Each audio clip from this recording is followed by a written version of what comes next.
João Wesley, A Tocha Tirada do Fogo, 1703-1791. O céu, à meia-noite, era iluminado pelo reflexo sombrio das chamas que devoravam vorazmente a casa do pastor Samuel Wesley. Na rua, ouviam-se os gritos: "Fogo! Fogo!" Contudo, a família do pastor continuava a dormir tranquilamente, até que os escombros ardentes caíram sobre a cama de uma filha, Hattie. A menina acordou sobressaltada e correu para o quarto do pai. Sem poder salvar coisa alguma das chamas, a família foi obrigada a sair casa afora, vestindo apenas as roupas de dormir, numa temperatura gélida. A ama, ao ser despertada pelo alarme, arrebatou a criança menor, Carlos, do berço. Chamou os outros meninos, insistindo que a seguissem, e desceu a escada. João, porém, que então contava 5 anos e meio, ficou dormindo. 3 vezes a mãe, Susana Wesley, que se achava doente, tentou debalde subir a escada. 2 vezes o pai tentou, em vão, passar pelo meio das chamas, correndo. Sentindo o perigo, ajuntou a família no jardim, onde todos caíram de joelhos e suplicaram em favor da criança presa pelo fogo. Enquanto a família orava, João acordou e, depois de tentar descer pela escada, subiu numa mala que estava em frente a uma janela, onde um vizinho o viu em pé. O vizinho chamou outras pessoas e, juntos, conceberam o plano de um deles subir nos ombros de um primeiro, enquanto um terceiro subia nos ombros do segundo, até alcançarem a criança. Dessa maneira, João foi salvo da casa em chamas, apenas instantes antes de o teto cair com grande fragor. O menino foi levado pelos intrépidos homens que o salvaram para os braços do pai. "Cheguem, amigos!" clamou Samuel Wesley ao receber o filhinho. "Ajoelhemo-nos e agradeçamos a Deus. Ele me restituiu todos os meus filhos. Deixem a casa arder. Os meus recursos são suficientes." 15 minutos depois, casa, livros, documentos e mobiliário não existiam mais. Anos mais tarde, em certa publicação, apareceu o retrato de João Wesley e, embaixo, a representação de uma casa ardendo com as palavras: "Não é este um tição tirado do fogo?" Zacarias capítulo 3, versículo 2. Nos escritos de Wesley foi encontrada uma referência interessante acerca desse histórico sinistro. Em 9 de fevereiro de 1750, durante um culto de vigília, cerca das 11 horas da noite, lembrei-me de que era esse o dia e a hora, havia 40 anos, em que me tiraram das chamas. Aproveitei-me do ensejo para relatar a maravilhosa providência. Os louvores e as ações de graças subiram às alturas, e grande foi o regozijo perante o Senhor. Tanto o povo como João Wesley já sabiam naquele tempo por que o Senhor o poupara do incêndio. O historiador Lecky nomeia o grande avivamento como sendo a influência que salvou a Inglaterra de uma revolução igual a que, na mesma época, deixou a França em ruínas. Dos 4 vultos que se destacaram no grande avivamento, João Wesley era o maior. Jonathan Edwards, que nasceu no mesmo ano de Wesley, faleceu 33 anos antes dele. George Whitefield, nascido 11 anos depois de Wesley, faleceu 20 anos antes dele, e Carlos Wesley continuou o seu itinerário efetivo somente por 18 anos, enquanto João continuou durante meio século. Mas a biografia deste célebre pregador, para ser completa, deve incluir a história de sua mãe, Susana. De fato, é como certo biógrafo escreveu: "Não se pode traçar a história do grande avivamento do século passado, o 1700, na Inglaterra, sem dar uma grande parte da herança merecida à mãe de João e Carlos Wesley. Isso não somente por causa da instrução que inculcou profundamente aos filhos, mas por causa da direção que deu ao avivamento. A mãe de Susana era filha de um pregador. Esforçada na obra de Deus, casou-se com o eminente ministro Samuel Annesley. Dos 25 filhos desse enlace, Susana era a 24ª. Durante a vida, seguiu o exemplo da sua mãe, passando 1 hora de madrugada e outra à noite orando e meditando sobre as Escrituras. Pelo que escreveu certo dia, vê-se como se dedicava à oração. Que Deus seja louvado por todos os dias em que nos comportamos bem. Mas estou ainda descontente, porque não desfruto muito de Deus. Sei que me conservo demasiadamente longe dele. Anseio ter a alma mais intimamente ligada a ele pela fé e amor. João era o 15º rebento dos 19 filhos de Samuel e Susannah Wesley. O que vamos transcrever, escrito pela mãe de João, mostra como ela era fiel em ordenar a seus filhos e a sua casa depois dela. Gênesis, capítulo 18, versículo 19. Para formar a mente da criança, a primeira coisa é vencer-lhe a vontade. A obra de instruir o intelecto leva tempo e deve ser gradual, conforme a capacidade da criança. Mas o subjugar-lhe a vontade deve ser feito de uma vez, e quanto mais cedo, tanto melhor. Depois, pode-se governar a criança pela razão e piedade dos pais, até chegar o tempo de a criança poder também exercer o raciocínio. Acerca do casal Wesley e seus filhos, o célebre comentador da Bíblia, Adam Clarke, escreveu: Nunca li nem ouvi falar de uma família, não conheço e nem existe outra, desde os dias de Abrão e Sara, de José e Maria de Nazaré, a qual a raça humana deve tanto. Susannah Wesley acreditava que aquele que poupa a vara aborrece a seu filho. Provérbios, capítulo 13, versículo 24. E não consentia que seus filhos chorassem em voz alta. Assim, apesar de a casa estar repleta de crianças, nunca havia tempos tristonhos nem balbúrdia no lar do pastor. Um filho jamais ganhou coisa alguma chorando na casa de Susannah Wesley. Susannah marcava o 5º aniversário de cada filho como o dia em que deviam aprender o alfabeto, e todos, a não ser 2, cumpriram a tarefa no tempo marcado. No dia seguinte, a criança que completava 5 anos e aprendia o alfabeto começava o estudo da leitura, iniciando-o com o primeiro versículo da Bíblia. Os meninos no lar de Samuel Wesley aprenderam o valor que há em observar fielmente os cultos. Não há em outras histórias fatos tão profundos e atraentes como os que constam acerca dos filhos de Samuel e Susannah Wesley, pois antes de saberem ajoelhar-se ou falar, eram instruídos a dar graças pelo alimento, por meio de acenos apropriados. Logo que aprendiam a falar, repetiam a oração dominical de manhã e à noite, e eram ensinados também a acrescentar outros pedidos, conforme cada desejo em particular. Ao chegarem à idade própria, um dia da semana era designado a cada filho para conversar sobre as dúvidas e dificuldades. Na lista aparecem os nomes de João, para a quarta-feira, e o de Carlos, para o sábado. E para os filhos, o dia de cada um tornou-se precioso e memorável.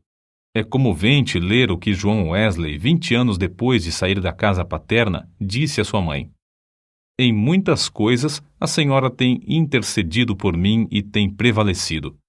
Quem sabe se agora também, na intercessão para que eu renuncie inteiramente ao mundo, terá bom êxito.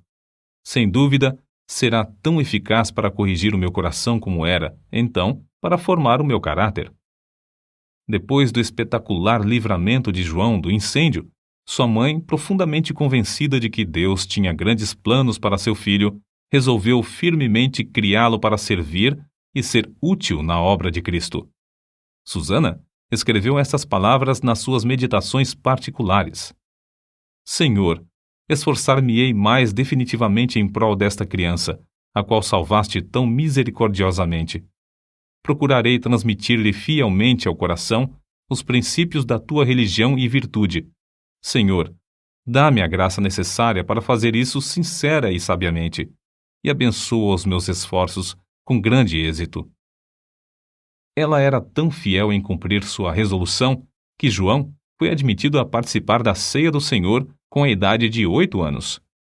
Nunca se omitia o culto doméstico da programação do dia no lar de Samuel Wesley. Fosse qual fosse a ocupação dos membros da família ou dos criados, todos se reuniam para adorar a Deus. Na ausência do marido, Susannah, com o coração aceso pelo fogo dos céus, dirigia os cultos. Conta-se que, certa vez, quando ele prolongou a ausência mais do que de costume, 30 a 40 pessoas assistiram aos cultos no lar dos Wesley, e a fome pela palavra de Deus aumentou a ponto de a casa ficar repleta de vizinhos. A família do pastor Samuel Wesley vivia rodeada de pobreza, mas pela influência do Duque de Buckingham, conseguiu um lugar para João na Charterhouse, em Londres. Assim, o menino, antes de completar 11 anos, deixou a atmosfera fragrante de oração ardente para enfrentar as porfias de uma escola pública. Contudo, não cedeu ao ambiente de pecado de que estava rodeado. Conservava também as suas forças físicas, obedecendo fielmente ao conselho de seu pai, que corresse 3 vezes de madrugada ao redor do grande jardim da Charterhouse. Tomou como regra da sua vida, dali em diante, manter o vigor do corpo. Aos 80 anos, apesar de seu físico franzino, considerava coisa insignificante andar a pé 1,5 léguas para pregar. Conta-se um exemplo da influência que João exercia sobre seus colegas da Charterhouse. Certo dia, o porteiro sentiu falta dos meninos no terraço de recreio e foi achá-los em uma das salas, congregados em redor de João.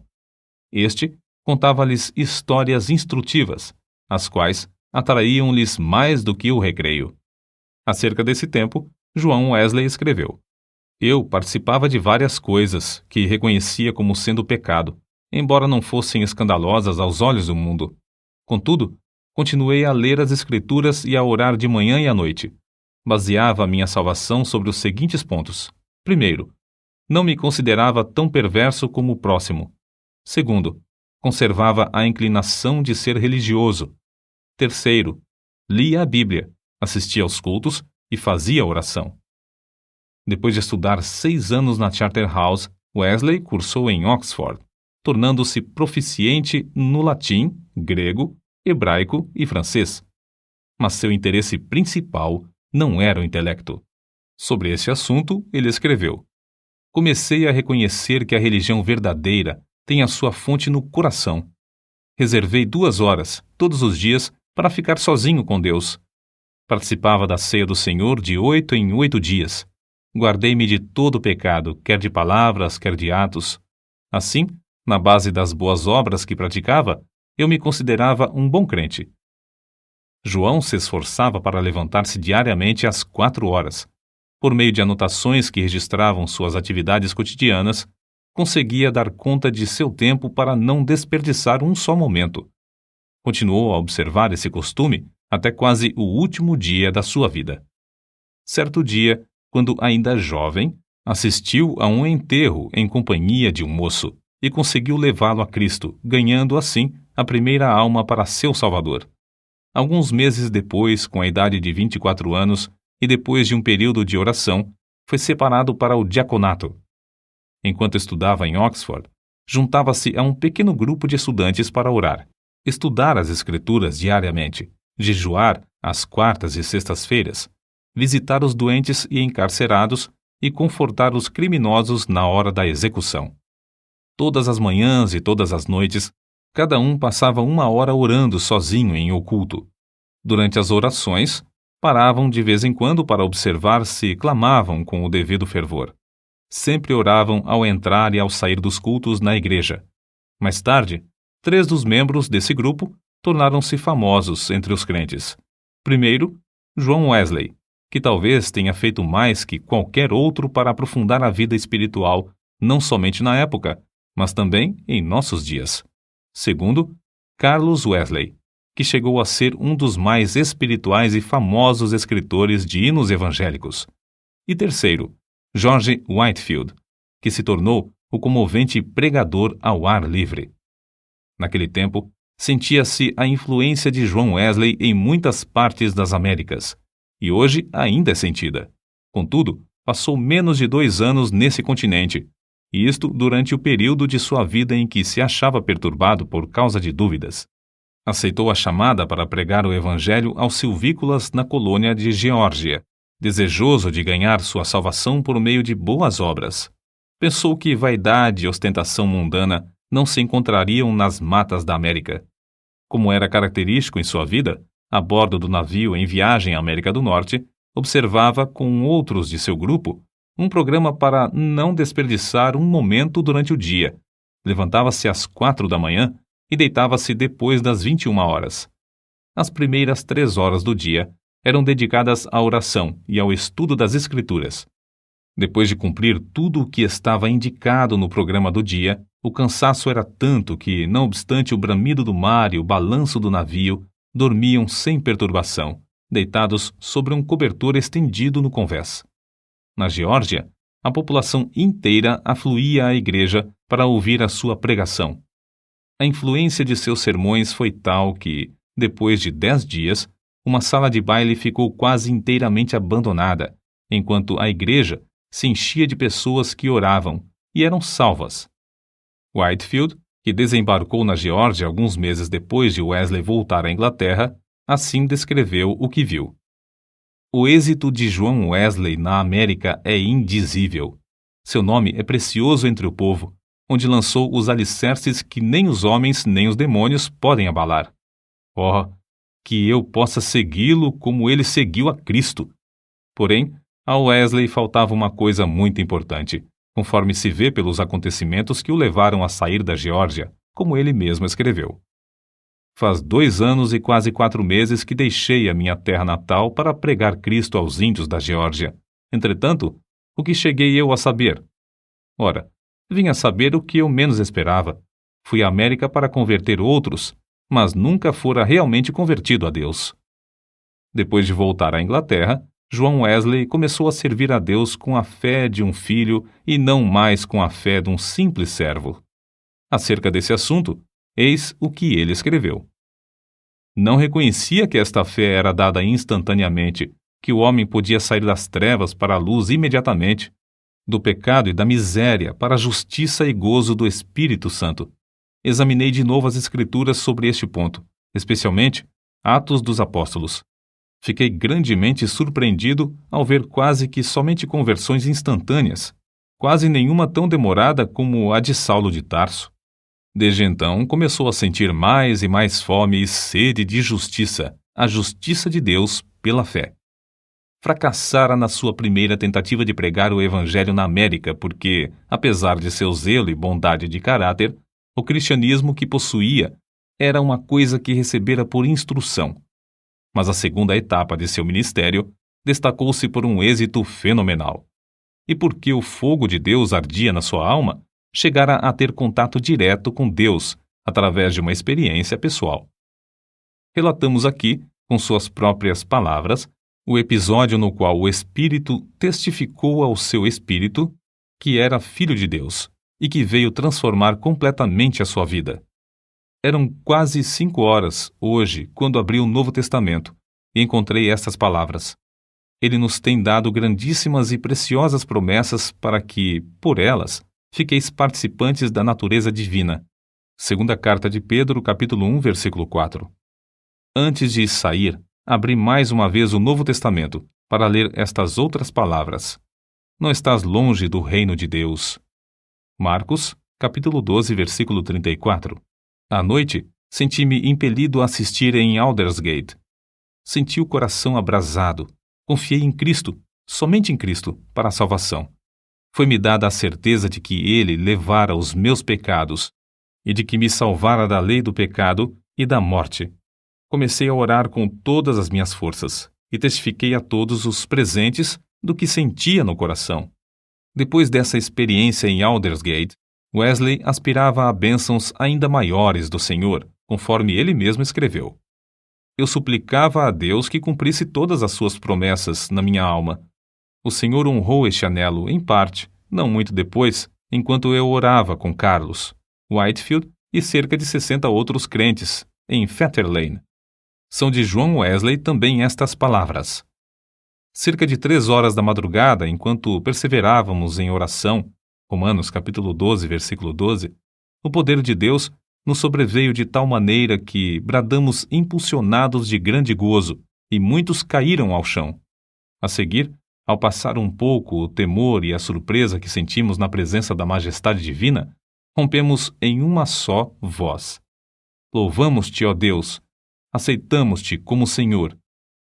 Essa unção do Espírito Santo dilatou grandemente os horizontes espirituais de Wesley.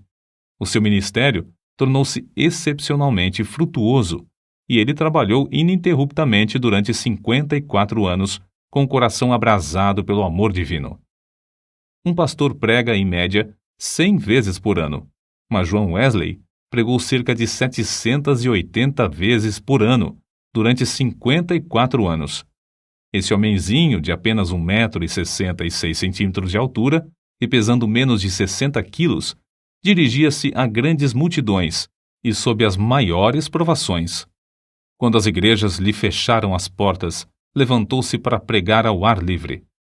Embora enfrentasse a apatia espiritual quase geral dos crentes, a par de uma onda de devassidão e crimes no país inteiro, multidões de 5.000 a 20.000 afluíam para ouvir seus sermões. Tornou-se comum, nesses cultos, os pregadores acharem-se tão angustiados que gritavam e gemiam.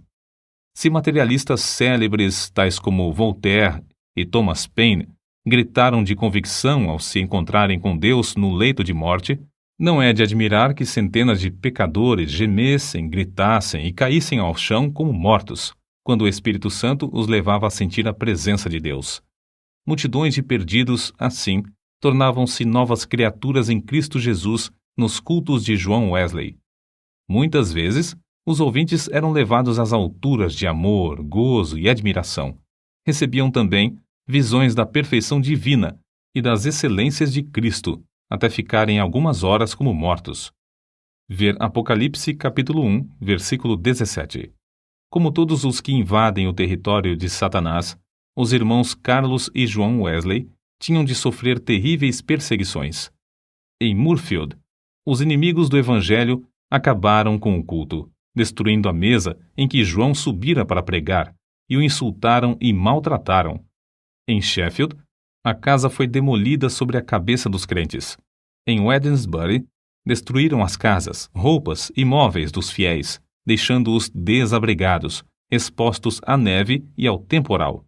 Diversas vezes, João Wesley foi apedrejado e arrastado como morto na rua. Certa vez, foi espancado na boca, no rosto e na cabeça até ficar coberto de sangue. Mas a perseguição por parte da igreja decadente era sua maior cruz. Foram denunciados como falsos profetas, paroleiros, impostores arrogantes, homens destros na astúcia espiritual, fanáticos, etc. Ao voltar para visitar Epworth, onde nascera e se criara, João assistiu no domingo aos cultos da manhã e da tarde na igreja onde seu pai fora fiel pastor durante muitos anos, mas não lhe foi concedida a oportunidade de falar ao povo. Às 18 horas, em pé sobre o monumento que marcava o lugar em que enterraram seu pai, ao lado da igreja, Wesley pregou ao maior auditório jamais visto em Epworth, e Deus salvou muitas almas. Qual a causa de tão grande oposição? Entre os crentes da igreja dormente, alegava-se que eram as suas pregações sobre a justificação pela fé e a santificação. Os descrentes não gostavam dele porque levou o povo a se levantar para cantar hinos às 5 da madrugada. João Wesley não somente pregava mais que os outros pregadores, mas os excedia como pastor, exortando, confortando os crentes e visitando-os de casa em casa. Nas suas viagens, andava tanto a cavalo como a pé, ora em dias ensolarados, ora sob chuvas, ora em temporais de neve. Durante os 54 anos do seu ministério, andou, em média, mais de 7.000 quilômetros por ano para alcançar os pontos de pregação. Esse homenzinho que andava tantos quilômetros ainda tinha tempo para a vida literária.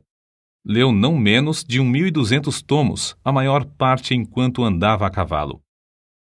Escreveu uma gramática hebraica, outra de latim e ainda outras de francês e inglês. Serviu durante muitos anos como redator de um jornal de 56 páginas. O dicionário completo que compilou da língua inglesa era muito popular, e seu comentário sobre o Novo Testamento ainda tem grande circulação. Revisou e republicou uma biblioteca de 50 volumes, reduzindo-a para 30 volumes. O livro que escreveu sobre a filosofia natural teve grande aceitação entre o ministério. Compilou uma obra de 4 volumes sobre a história da Igreja. Escreveu e publicou um livro sobre a história de Roma e outro sobre a da Inglaterra. Preparou e publicou 3 volumes sobre medicina e 6 sobre música para os cultos. Depois de sua experiência em Fetter Lane, ele e seu irmão Carlos escreveram e publicaram 54 inários. Disse que, ao todo, escreveu mais de 230 livros. Esse homem de físico franzino, ao completar 88 anos, escreveu: "Durante mais de 86 anos, não experimentei qualquer debilidade de velhice. Os olhos nunca escureceram, nem perdi o meu vigor." Com a idade de 70 anos, pregou a um auditório de 30.000 pessoas, ao ar livre, e foi ouvido por todos. Aos 86 anos, fez uma viagem à Irlanda, onde, além de pregar 6 vezes ao ar livre, pregou 100 vezes em 60 cidades. Certo ouvinte assim se referiu a Wesley: "Seu espírito era tão vivo como aos 53 anos, quando o encontrei pela primeira vez."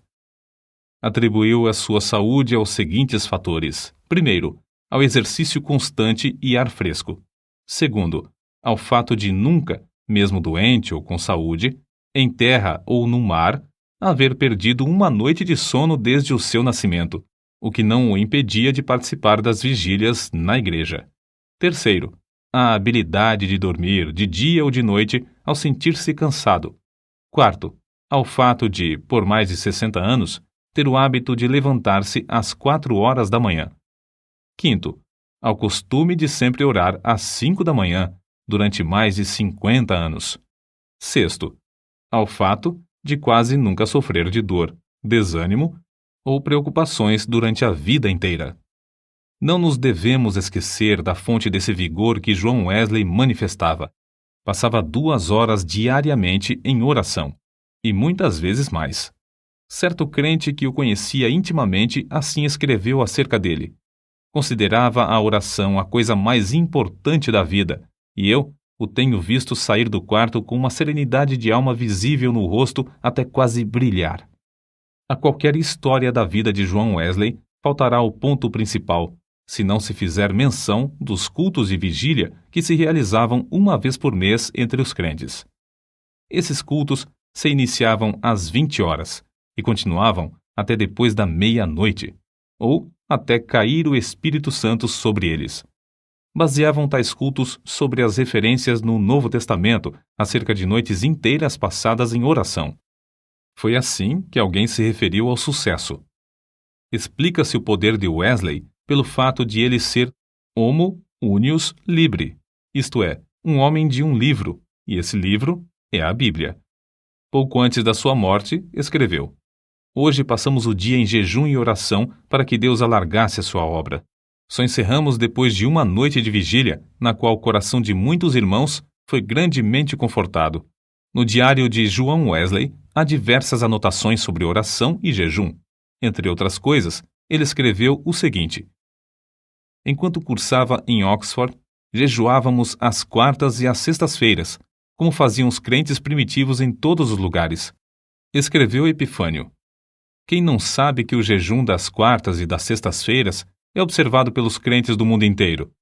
Não sei por que eles guardavam esses 2 dias, mas é boa a regra. Se lhes servia, também me serve. Contudo, não quero dar a entender que o único tempo de jejuar seja esses 2 dias da semana, porque muitas vezes é necessário jejuar mais do que 2 dias. É necessário permanecer sozinho e na presença de Deus enquanto jejuamos e oramos, para que Deus possa mostrar-nos a sua vontade e dar-nos direção. Nos dias de jejum, devemos afastar-nos o mais possível de todo serviço, de fazer visitas e das diversões, apesar de essas coisas serem lícitas em outras ocasiões." Seu gozo em pregar ao ar livre não diminuiu na velhice. Em 7 de outubro de 1790, pregou pela última vez fora de casa sobre o texto: "O reino de Deus está próximo. Arrependei-vos e crede no Evangelho." Consta em sua biografia que a palavra manifestou-se com grande poder e as lágrimas do povo corriam em torrentes. Um por um, seus fiéis companheiros de luta, inclusive sua esposa, foram chamados para o descanso, mas John Wesley continuava a trabalhar. Com a idade de 85 anos, seu irmão Carlos foi chamado pelo Senhor. e João sentou-se perante a multidão, cobrindo o rosto com as mãos, para esconder as lágrimas que lhe corriam pelas faces. Seu irmão, a quem amara tanto durante tão longo tempo, havia partido, e ele, agora, tinha de trabalhar sozinho. Em 2 de março de 1791, com a idade de quase 88 anos, completou a sua carreira terrestre. Durante toda a noite anterior, não cessaram em seus lábios o louvor e a adoração, pronunciando estas palavras: as nuvens destilam a gordura. Sua alma saltou de alegria com a antecipação das glórias do lar eterno e exclamou: o melhor de tudo é que Deus está conosco. Então, levantando a mão, como se fosse o sinal da vitória, novamente repetiu: o melhor de tudo é que Deus está conosco. Às 10 horas da manhã, enquanto os crentes rodeavam o leito em oração, ele disse: adeus. E assim passou para a presença do Senhor. Um crente que assistiu à sua morte assim relatou o ato: a presença divina pairava sobre todos nós. Não existem palavras para descrever o que vimos no seu semblante. Quanto mais o fitávamos, tanto mais víamos parte dos indizíveis céus. Calcula-se que 10.000 pessoas passaram em desfile diante do ataúde para ver o rosto que ainda retinha um sorriso celestial. Por causa das grandes massas que afluíram para honrá-lo, foi necessário enterrá-lo às 5 horas da manhã. João Wesley nasceu e criou-se em um lar onde não havia abundância de pão. Com a venda dos livros de sua autoria, ganhou uma fortuna, com a qual contribuía para a causa de Cristo. Ao falecer, deixou no mundo 2 colheres, uma chaleira de prata, um casaco velho e dezenas de milhares de almas, salvas em épocas de grande decadência espiritual. Em Epworth, a tocha foi arrebatada do fogo. Em Aldersgate e Fetter Lane, começou a arder intensamente e continua a iluminar milhões de almas no mundo inteiro.